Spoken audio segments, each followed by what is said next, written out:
AP రాజకీయాలు వాడివేడిగా కొనసాగుతున్నాయి. ముఖ్యంగా కూటమి ప్రభుత్వం ఏడాది పాలన ముగిసిన తర్వాత రాజకీయం మరింత ఆసక్తికరంగా మారింది. ఏడాది పాలన సక్సెస్ అంటూ టీడీపీ హామీలేవీ నెరవేరలేదంటూ ప్రతిపక్ష వైసీపీ బలప్రదర్శనకు దిగాయి.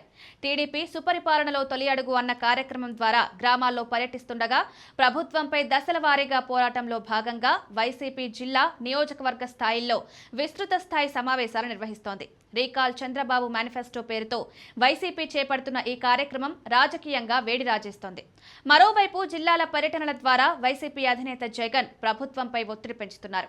అధికారం కోల్పోయిన కొద్ది నెలలకే మళ్లీ యాక్టివ్ అయిన మాజీ సీఎం జగన్ క్రమంగా ఒక్కో అంశాన్ని సమస్యలను అందిపుచ్చుకుని ప్రభుత్వంపై పోరాడుతున్నారు. తొలుత గుంటూరులో మిర్చి రైతులను పరామర్శించిన మాజీ సీఎం జగన్ ఆ తర్వాత పొదిలిలో పొగాకు రైతులను, బంగారుపాలెంలో మామిడి రైతుల సమస్యలపై గలమెత్తారు. ధాన్యం సేకరణతో పాటు రైతులకు సంబంధించిన పలు సమస్యలపై పోరాడుతూ తాను నోరు విప్పిన తర్వాతే ప్రభుత్వం స్పందిస్తోందన్న సందేశాన్ని ప్రజల్లోకి పంపుతున్నారు. ఇక తాజాగా తాను అధికారంలో ఉండగా ప్రతిపాదించిన ప్రాజెక్టునే అస్త్రంగా చేసుకుని కూటమి ప్రభుత్వంపై బాణం ఎక్కుపెట్టేలా మరో అవకాశం అందిపుచ్చుకున్నారు జగన్. జగన్ సీఎంగా ఉండగా నెల్లూరు జిల్లా కరేడులో ఇండోసోల్ సోలార్ పవర్ ఇండస్ట్రీకి ప్రతిపాదనలు వచ్చాయి. అయితే అప్పట్లో జగన్ బినామీ కంపెనీ అంటూ టీడీపీ తీవ్ర విమర్శలు చేసింది. ఏ కారణం చేతో జగన్ అధికారంలో ఉండగా కరేడులో ఇండోసోల్ సోలార్ పవర్ ప్రతిపాదనలు ముందుకు కదలలేదు.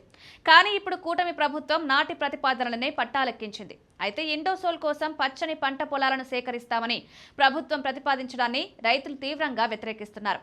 నాడు విమర్శించిన వారే ఇప్పుడు కంపెనీ పెట్టేందుకు సహకరించడంపై అగ్గి మీద గుగ్గిలమవుతున్నారు.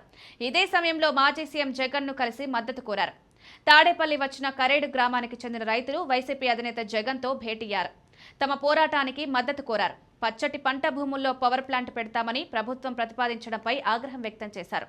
అయితే రైతులకు ధైర్యం చెప్పిన మాజీ సీఎం జగన్ వారికి అండగా ఉంటారని భరోసా ఇచ్చారు. దీంతో మాజీ సీఎం నెక్స్ట్ వార్కు గ్రౌండ్ రెడీ అయినట్లే అంటున్నారు.